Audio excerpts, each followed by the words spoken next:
성경 말씀은 신약성경 사도행전 9장입니다. 사도행전 9장 19절 하반절부터 22절까지 말씀입니다. 신약 202페이지에 있습니다. 사도행전 9장 19절 하반절부터 22절까지 다 같이 하나님의 말씀을 받들어 읽겠습니다. 사울이 다메섹에 있는 제자들과 함께 며칠 있을새 즉시로 각 회당에서 예수가 하나님의 아들이심을 전파하니 듣는 사람이 다 놀라 말하되 이 사람이 예루살렘에서 이 이름을 부르는 사람을 멸하려던 자가 아니냐. 여기 온 것도 그들을 결박하여 대제사장들에게 끌어가고자 함이 아니냐 하더라. 사울은 힘을 더 얻어 예수를 그리스도라 증언하여 다메섹에 사는 유대인들을 당혹하게 하니라. 아멘. 여러분은 길든 짧든 그 인생을 살아오시면서 여러분 인생의 어떤 큰 전환점을 또 큰 영향을 끼쳤던 그러한 사람이나 또 문학 작품이나 이런 것들이 있습니까 혹시? 저도 가만히 생각해 보면 그 어릴 때부터 학창 시절을 지내오고 그리고 어른이 되고 결혼하고 자녀를 낳는 이 모든 과정 속에서 저 혼자 고민하고 생각하여 결론에 도달한 바도 있겠지만 많은 부분에 있어서는 다른 사람들에게 영향을 받아왔습니다. 직접적인 그 관계에 의해서 영향을 받기도 했고 때로는 문학 그러니까 서적을 통해서 글을 통해서 간접적으로 영향을 받아왔습니다. 그래서 저 혼자 던져져 있었으면 지금 같은 생각을 정립할 수 없었을 것인데 많은 분들의 도움으로 지금의 생각까지 오게 되었습니다. 그런 것을 봤을 때 사람들은 정말 타인에게 영향을 주고 그리고 받아가면서 이렇게 살아가는 것 같습니다. 얼마 전에 퍼스트 슬램덩크라는 애니메이션 영화가 개봉을 했습니다. 저는 아직 보지는 못했는데요. 동명의 만화를 원작으로 하고 있습니다. 이 만화는 1990년부터 1996년까지 그렇게 연재가 되었다고 하고요. 그리고 일본에서만 1억 부가 판매되었다고 합니다. 그리고 우리나라에서도 그 만화는 그 데이트를 쳤는데요. 그 단 한 권 한 권 나올 때뿐만 아니라 소년 챔프 이런 어 만화 연재를 하고 있는 그러한 그 책에 조금씩 몇 페이지씩 들어가는 것이 이렇게 나올 때마다 친구들이 반에서 돌려봤던 그런 기억들이 있습니다. 특별히 저와 비슷한 세대의 그 남자분들에게는 이 만화책이 굉장히 큰 영향을 주었는데요. 저도 즐겨 보았습니다. 그런데 이 만화의 특징이 좀 다른 만화들과는 조금 다른 좀 특징이 있습니다. 이 고등학교 농구부를 그 배경 이야기로 다루고 있는데요. 이 작품에 등장하는 모든 캐릭터 중에는 악역이 한 명도 없습니다. 물론 주인공인 팀과 상대 팀이 있고 또 주인공들과 갈등하는 인물 구조도 있지만 그 상대편의 입장에서 생각해 보면 거기도 감정이입을 충분히 할 수 있고 그래서 모든 캐릭터 분량이 많든 적든 역할이 크든 작든 간에 모든 캐릭터에게 다 감정이입을 할 수 있는 그런 독특한 만화였던 것 같습니다. 그 등장인물 중에서도 제가 개인적으로 가장 좋아하는 인물이 있는데요. 그 사람은 그 정대만이라는 인물입니다. 물론 일본 원작에는 정대만이라고 나와 있지 않고 우리나라로 번역되어 오면서 정대만이라는 이름을 가지게 되었습니다. 물론 고등학생입니다. 근데 이 학생은 원래는 중학교 때부터 농구를 잘해 가지고 중학교 MVP를 할 정도로 뛰어난 성적을 가진 재능을 가진 선수였는데 고등학교를 올라온 다음에 무릎 부상으로 인제 방황하다가 코트를 떠납니다. 그러다가 인제 나중에 고3이 되면서 돌아오거든요. 그러니까 우리식으로 표현하면 돌아온 탕자의 캐릭터가 이 정대만입니다. 놀라운 재능을 갖고 있었고 누구보다 많은 것을 가지고 태어났음에도 불구하고 그 한때 방황하다가 다시 자기가 가장 원하고 어 좋아하는 자리로 돌아오는 그런 캐릭터이기 때문에 참 마음이 많이 갔습니다. 그리고 그 작품에서도 그를 응원하는 사람들이 그를 가리켜서 불꽃 남자 라는 그 수식어를 사용하기도 했는데요. 어 개봉한 영화에서는 그 만화상 마지막 경기인 산왕공고와의 어떤 그 경기를 다루고 있는데요. 그때 이 정대만은 긴 공백으로 체력이 다 떨어졌습니다. 그래서 눈도 제대로 이제 뜨지 못하고 앞에 자기를 수비하는 상대팀 선수가 보기에도 '아 이 선수가 한계다. 교체해야 될 것 같은데.' 라고 걱정할 정도까지 이렇게 인제 체력이 고갈됩니다. 그때 정대만이 자기를 마크하던 상대에게 이런 말을 합니다. "너는 누구냐? 아이 나는 누구냐? 네가 내 이름을 말해 봐라." 그러니까 상대방 선수가 당황하죠. '이 정말 심각한 상태구나. 얘가 제정신이 아니구나.' 그때 정대만이 이렇게 이야기합니다. "나는 정대만 포기를 모르는 남자지." 이렇게 이야기합니다. 정말 제가 중2를 비하하는 건 아닙니다만 일반적으로 중2 병에 걸린 그런 대사입니다. 그런데 "나는 포기를 모르는 남자지." 이 대사를 제가 책으로 읽었을 때 이 울컥하지 않으면 어 예 정서가 너무 메말라 있는 사람이었죠. 그런데 이 포기를 모르는 남자라는 것이 중2병 걸린 표현 같지만 그렇지 않습니다. 이 정대만이라는 선수가 이 말을 던지고 눈에는 링밖에 안 보이는 상황에서 팔도 안 올라가는 상태에서 3점 슛을 날려 가지고 그 링에다가 집어넣고 점수를 따냅니다. 포기를 모르는 남자. 이게 그냥 멋있어 보이는 말 같지만 이 정대만이라는 선수의 전사를 안다면 누구나 다 이 말에 수긍을 합니다. 그는 중학교 MVP를 땄는데요. 그 경기에서 원래는 지고 있었습니다, 중학생 때. 지고 있었는데 그래서 '아 내가 이 경기를 포기할 수밖에 없겠다.'라고 좌절한 그 순간에 한 그 농구부 다른 팀의 농구부 선생님이 떨어져 있는 공을 주워서 이 선수에게 주면서 이런 말을 합니다. "마지막까지 희망을 버려서는 안 된다. 포기하면 그때는 끝이야."라고 말하면서 이 공을 넘겨줍니다. 그 공을 받아든 이 정대만 중학교 3 학년이었던 정대만이 '아 그래 포기하지 말아야지. 끝까지 포기하지 말아야지.'라고 해서 그 경기를 끝까지 포기 안 하고 정말 이깁니다. 그래서 그 경기를 통해서 이 친구가 정대만이라는 선수가 중학교 MVP를 따게 됐죠. 그래서 수많은 그 농구 명문에서 이 선수를 이 학생을 스카웃하기 위해서 제의를 했지만 다 거절합니다.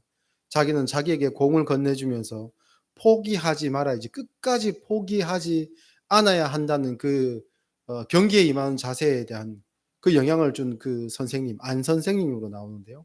그 선생님이 계시는 볼품없는 성적 잘 못 내는 그 북산이라는 학교에 자기가 이렇게 전학을 일부러 오게 됩니다. 자기를 MVP로 만들 수 있는 어떤 한 말을 던져 주고 자기에게 농구에 대한 어떤 그 열정을 다시 한번 심어 주고 경기에 대한 자세를 갖게 만들어 준 그 선생님이 어떻게 보면 이 농구를 할 수 있게 한 지금까지 어 농구를 버려서 떠나서 방황하는 시간을 가졌지만 다시 돌아올 수 있게 한 그 힘이 되었던 것이죠. 그래서 그 결정적인 순간에 거의 이성이 날아가 버릴 정도로 기진맥진한 순간에 그는 자기의 입으로 뱉은 겁니다. '나는 정대만 포기는 모르는 남자지.' 그러니까 그 모든 전사를 알고 읽어 왔던 그 독자들에게는 그 말 한마디가 그냥 중2병이 아니라 한 사람의 인생을 거기까지 인도해 주었던 선생님의 내민 손의 결과였다는 거죠. 그래서 많은 사람이 거기서 이제 감동을 받았던 그런 기억이 납니다. 저도 그 장면만 떠올리면 지금도 뭉클하기도 하고 인생에 있어서 저런 영향을 줄 수 있는 사람, 자기 가치관을 정립해 줄 수 있는 어떤 뭐 문학 작품 이런 것들이 있다는 것은 참 사람에게는 참 어떻게 보면 축복인 것 같습니다. 이런 애니메이션이나 만화에 비유해서 죄송합니다만 오늘 읽은 본문에서도 어 뭐 사울이라는 이름으로 등장하는 바울이 등장하는데요. 그에게도 굉장히 인생의 큰 터닝 포인트가 오늘 읽은 본문에 등장을 합니다. 사실 사울은 유대식 이름이고 이후에 사울이 인제 그 선교 여행을 떠나는 시점에서는, 그러니까 헬라 문화권으로 이렇게 넘어가는 시점에서는 바울이라는 헬라식 표기로, 로마식 표기로 이렇게 이름이 바뀌게 됩니다. 당시 이 사울은 최고 학문을 배웠었고 유대인들에게도 존경받는 인물이었었고, 그리고 전통적인 유대교를 신봉하는 사람들에게는 이 사울이 바리새인이었기 때문에 굉장히 신망을 받는 그러한 사람이었습니다. 그리고 다른 유대인들과 마찬가지로 그도 메시아를 통한 이스라엘의 회복, 다시 한번 다윗과 솔로몬 왕국의 회복을 기다리는 사람이었습니다. 그리고 그는 바리새인에 속한 사람인 만큼 일반인들과는 철저하게 구별되어서 종교적인 삶을 살아왔습니다. 성경에는 기록하고 있지 않지만 이런 그에게 예수라는 인물은 아마 관심의 대상이 아니었을까라고 생각해 봅니다. 3년간 그를 통해 나타난 기적들과 또 그의 설교를 통해 감화받은 사람들, 그리고 그를 통해 변화된 사람들의 이야기들로 인해서 아마 이 사울은 잠깐 동안이나마 이 예수라는 사람에 대한 호감을 가졌지 않겠나, 기대감을 가졌지 않겠나, 그런 짐작을 해볼 수 있습니다. 그런데 결정적으로 그가 예수를 받아들일 수 없었던 것은 그 죄인들의 친구가 되어 주셨고 그들과 같이 지내면서 그들과 가까운 그런 관계를 가지셨기 때문에 이 바리새인인 사울 입장에서는 도저히 그것을 납득할 수가 없었습니다. 물론 여기서 죄인이라는 것은 법적으로 판결받은 사람을 뜻하는 것이 아니라 신앙적으로, 종교적으로, 윤리적으로 보았을 때에 일반적으로 죄인이라 일컬음 받는 사람들. 그 세금을 징수해서 로마에 보내는 일을 했던 세리들이나 또 주인의 물건을 몰래 빼돌리기도 하고 아주 뭐 언행이 좋지 않고 점잖지 못한 그런 거친 표현을 많이 하는 그런 목자들이나, 아니면 자기의 성을 팔아서 돈을 벌려 했던 창기들, 이런 사람들을 가리켜서 죄인이라고 규정하고 그들을 멸시하고 손가락질했거든요.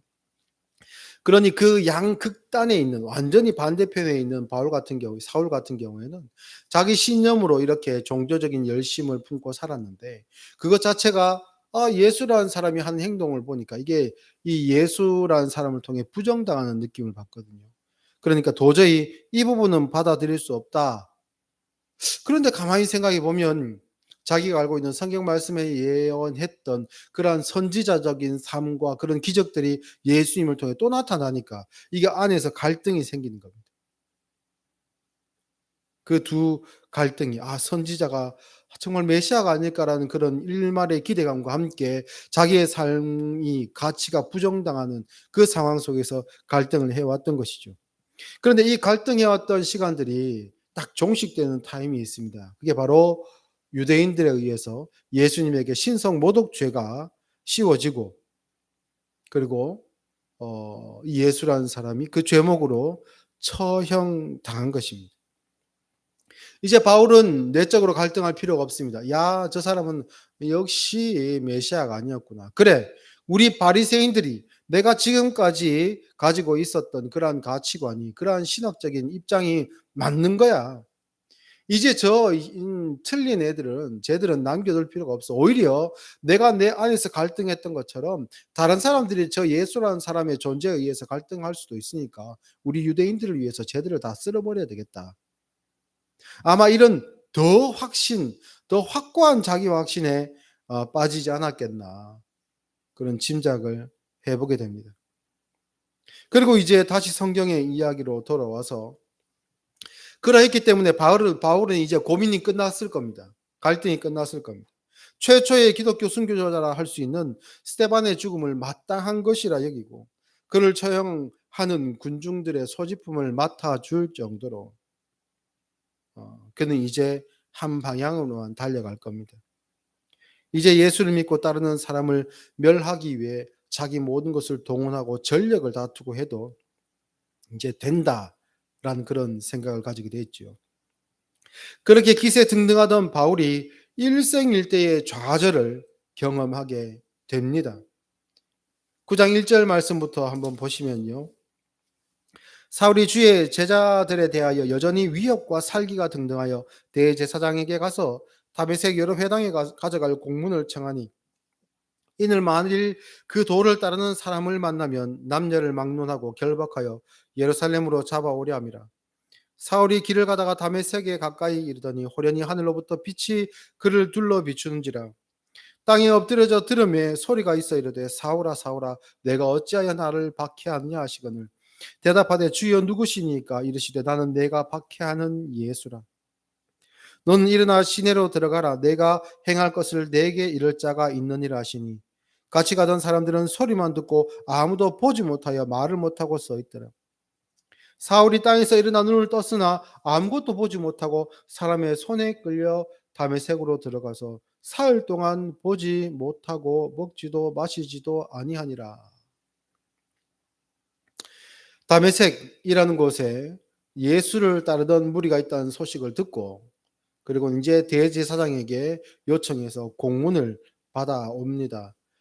예수를 믿고 따르는 사람들을 다 잡아들여 가지고 예루살렘으로 끌고 올 수 있는 공문을 받아듭니다. 그런데 다메섹이라는 도시가 작은 도시가 아닌데 사울이 어떻게 그 일을 할 수 있었겠습니까? 당시에 유대인들은, 그 예수님 믿는 사람이든 믿지 않는 사람이든 간에 유대인들은 이 회당을 중심으로 모였습니다. 그 회당을 중심으로 모여서 거기서 하나님의 말씀을 가르치고 배우고, 거기서 종교적인 행위들을 거기서 하거든요. 전부 다 매번마다 예루살렘 성전으로 올 수 없지 않습니까? 그래서 이 유대인들은 그 회당을 중심으로 커뮤니티를 다 형성하고 있었기 때문에 어느 지역을 가던 유대인의 회당만 찾으면 거기에서 관계하고 있거나 속해 있던 유대인들을 다 만날 수 있고 체크할 수 있습니다. 그러니 큰 도시라 하더라도 유대인 중에 예수 믿는 사람을 구별해내는 것은 크게 어렵지가 않죠. 그래서 이제 공문을 받아 들고 다메섹으로 가는데 얼마나 기세등등하겠습니까? 스데반도 잡아 죽였고 예수도 죽었고, 이제 그들은 실패한 자들이고 나는 고민할 필요가 없고, 그러니 기세등등하여 다메섹으로 가고 있다가 번쩍하며 예수님을 만나게 됩니다. 평생 자기의 종교적 신념을 따라 살아왔지만 그 한순간의 경험을 통해서 그 모든 근거들이 사라져 버렸습니다. 예수는 죽었는데, 실패했는데, 끝났는데, 그는 메시아가 아닌데, 그런데 바울은 부활하신 예수님을 만나버린 겁니다.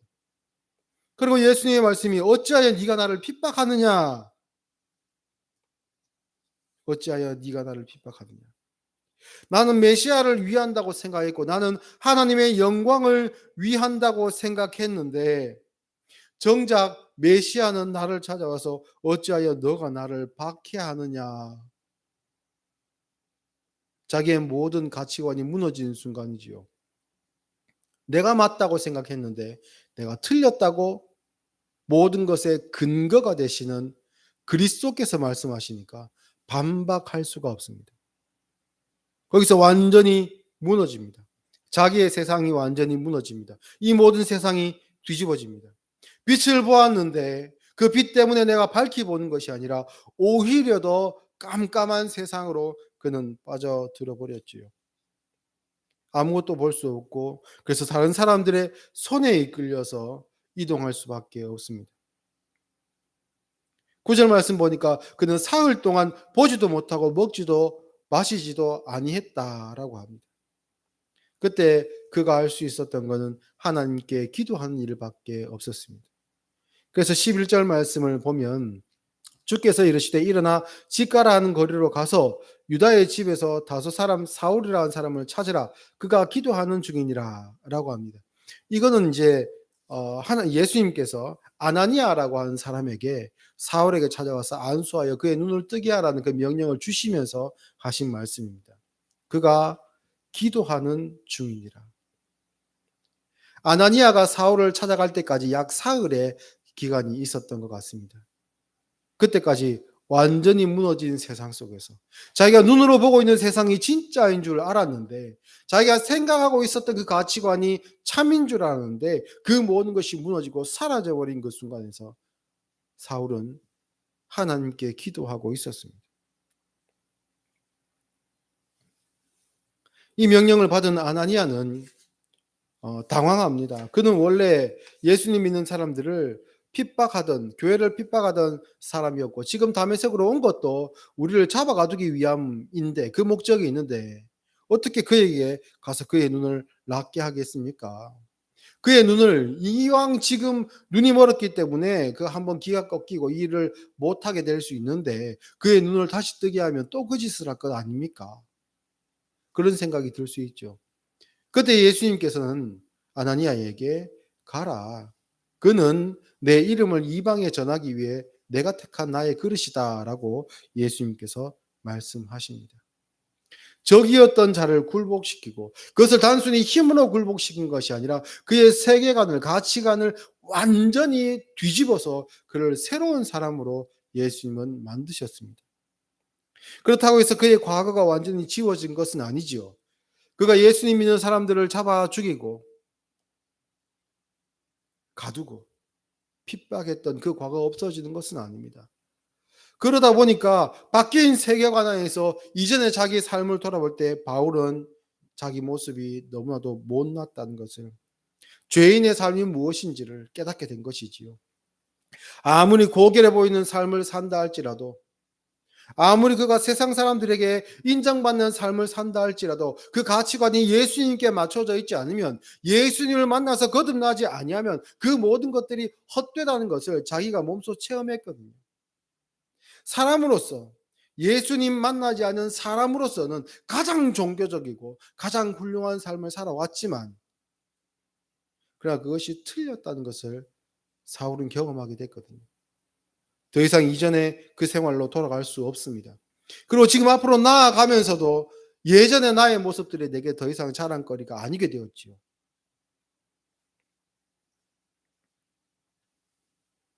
그 시간 동안 처절히 쓰러지고 회의하고 고민하고 좌절하는 가운데 하나님께 기도했습니다. 하나님께서는 사울의 기도에 응답하셨을까요? 그 시간 동안 어떠한 음성으로 그에게 찾아오셨을까요? 저는 침묵하셨다고 봅니다. 그 침묵의 지옥 같은 3일의 시간, 마치 예수님의 그 사흘간의 무덤 속과 같이, 요나의 물고기 속에서의 그 시간과 같이 죽은 자와 같은 그 시간을 보내고 이제 아나니아가 찾아왔습니다. 그리고는 아나니아는 자신이 왜 이곳에 왔는지 사울에게 설명하고 그에게 안수하여 눈을 뜨게 했습니다. 18절을 보면 즉시 사울의 눈에서 비늘 같은 것이 벗겨져 다시 보게 된지라. 일어나 세례를 받고 음식을 먹으며 강건하여진다. 그리고 이후 며칠간 아나니아의 소개로 그곳에 있는, 그러니까 다메섹에 있는 제자들을 만나게 됩니다. 물론 여기서 제자는 사도와는 다릅니다. 예수님의 제자들을 사도라고 표현하거든요. 베드로나 요한 같은 사도. 그런 제자들이 아니라 아나니아와 같이 예수님의 말씀을 듣고 믿고 따르는 자들을 뜻하는 것입니다. 그들과 지내면서 교제합니다. 인간적인 교제일 뿐만 아니라 예수님께 그들이 듣고 배우고 따랐던 그 말씀을 바울이 듣는 것이죠. 그리고 구약에 예언된 메시아가 왜 예수님의 모습으로 오시고 왜 예수님은 십자가를 지셨고 그리고 왜 어떻게 예수님은 부활하셨는지, 그것이 가진 의미가 무엇인지를 이제 듣게 됩니다. 내가 예전에 믿고 따랐던 그 구약의 말씀들이 이제 다시 예수님이라는 렌즈를 통해 바라볼 수 있게 되었고 참된 하나님의 말씀을 그가 배우게 됩니다. 구약의 말씀에 정통한 바리새인이니, 그러니 예수님이라는 열쇠는 쉽게 그 말씀을 열 수 있게 하지요. 새로운 세상이 이제 완전히 열린 겁니다. 이전에는 내가 생각했던 가치관, 바리새인으로서, 유대인 중에 유대인으로서의 그 가치관을 무너뜨리는 자들을 하나하나 제거해 버리면 내가 더 굳건히 설 것이다라고 생각했는데, 오히려 내가 서 있던 그 세계가 하나님의 뜻에 반하는 세계라는 것을 깨닫게 되고 이 모든 것을 내려놓습니다. 가치관과 세계관이 완전히 바뀌게 되죠. 원래는 유대인들이 모이는 회당에 가서 예수님 믿는 사람들을 잡아가려고 다메섹으로 갔는데, 이제 며칠 지난 다음에 예수님을 만나고 또한 그를 따르는 제자들을 만나고 며칠 후에 완전히 다른 사람이 됩니다. 21절 말씀 보니까 듣는 사람이 다 놀라 말하되 이 사람이 예루살렘에서 이 이름을 부르는 사람을 멸하려던 자가 아니냐. 여기 온 것도 그들을 결박하여 대제사장들에게 끌어가고자 함이 아니냐. 그런데 어떻게 바울이 힘을 얻어서 예수를 그리스도라고 하나님의 아들이라고 전파하느냐. 이게 어떻게 된 일이냐. 이야기는 여기서 끝나지 않습니다. 예수님과 교회를 핍박하던 사울을 지지하고 있었던 유대인들, 그들이 보기에 사울이 완전히 반대편에 일을 하고 있으니까 유대인들의 반응이 이렇습니다. 23절. 여러 날이 지나매 유대인들이 사울 죽이기를 공모하더니. 왜 그랬을까요? 사울이 그냥 미친 사람처럼 저 사람은 그냥 변심했구나. 어떤 일을 통해서 저 사람이 정신 나갔구나라고 치부해 버리면 될 것 같은데 사울의 말에는 힘이 있었던 것 같습니다. 그가 이전에 유대교인으로서 완전히 잘못된 생각에 빠져 있었다가 유대주의자, 율법주의자로서 완전히 잘못된 생각, 신앙에 빠져 있었다가 예수님을 통해 거듭난 그의 입을 통해 증거되는 말들이 이전 사울의 생각과 똑같은 생각을 하고 있는 유대인들에게 영향을 미치기 시작한 겁니다.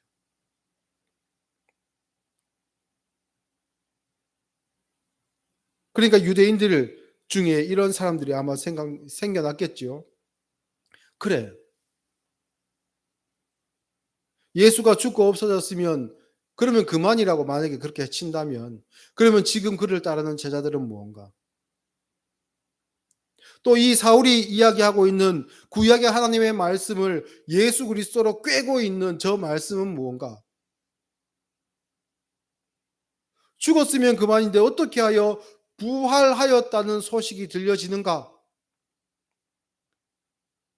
정작 그의 선생이 살아 있을 때는 십자가에 달리기 위해서 잡혀갈 때 도망갔던 제자들이 어떻게 죽고 난 뒤에 더 힘을 얻어서 그 이름을 증거하는 자리까지 나오게 됐는가? 뭔가 있는 것 같은데 혹시 내가 잘못 생각한 건 아닌가? 이런 생각들이 이 사울의 입을 통해서 유대인들에게 아마 영향을 끼치기 시작했던 것 같습니다. 말씀이 얼마나 정통합니까? 구약 성경을 거의 꿰고 있죠. 그러니 하나님의 말씀을 술술술술 외워가며 가르치며 유대인들을 설득해 나가기 시작하니까 도저히 안 되겠다라고 생각했던 유대인들의 지도자들이 사울을 죽이기로 공모했던 겁니다. 입장이 완전히 바뀌어 버렸습니다. 첫 번째 순교자인 스데반이 죽는 것을 당연하다고 생각했던 사울이 이제 스데반의 자리에 스스로 가서 서게 된 것이죠. 유대인의 입장으로 볼 때, 예수님을 믿지 않는 유대인의 입장으로 볼 때, 이 사울의 행동은 도저히 이해할 수 없을 겁니다. 이전에는 유대인들의 지지를 많이 받았었고, 그리고 자기의 삶이 보장되어 있었고, 그리고 존경을 받고 인정받는 자리였는데, 미치광이와 같이 저러고 있으니까 도저히 이해할 수 없는 자리에 선 것이죠. 그러나 사울은 예수님을 만나서 자기가 변화된 것을 후회했겠습니까? 이후에? 아니죠. 이전의 삶이 거짓된 삶이라는 것을 이 사울이 깨달아 알았기 때문에 이제 앞으로의 삶이 진실된 삶, 진짜 삶이라는 것을 이 사울은 알게 되었기 때문에 이전으로는 절대 돌아갈 수 없습니다. 우리 신앙인들 역시 마찬가지입니다.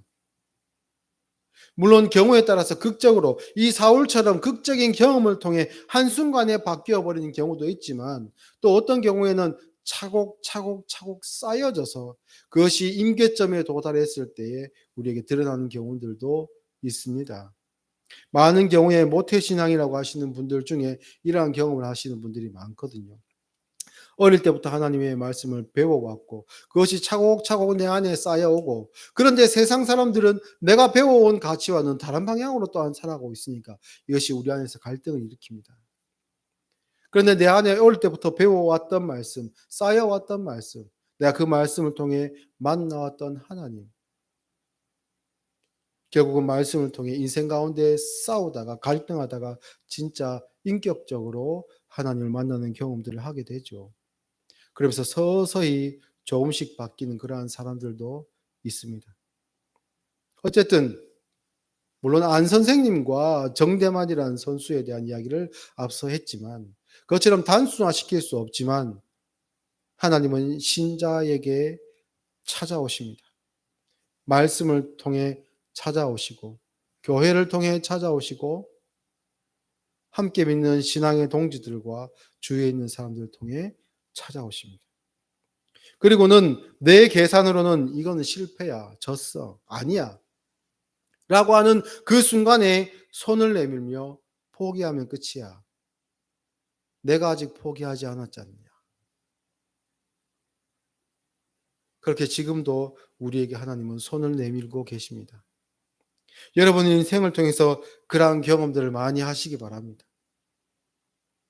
그래서 밖에 있는 그 상황을 이해할 수 없는 사람들이 볼 때에는 너 왜 그러니 할 수 있다 할지라도 거기에 휘둘리지 마시고 여러분이 만난 진리, 진짜 하나님, 예수님, 성령님을 통해서 여러분의 가치관을 형성해 가시기 바랍니다. 이렇게 예수님께서 나의 인생을 바꾸어 주셔서 하나님의 대적자에서 예수님의 이름을 전하는 그릇으로 사용된 바울처럼, 사울처럼 우리 모두 예수님을 통해 인생이 바뀌어지고 그리고 세상의 편이 아닌 하나님의 편에서 살아갈 수 있는 우리 모두가 되었으면 좋겠습니다. 기도하겠습니다.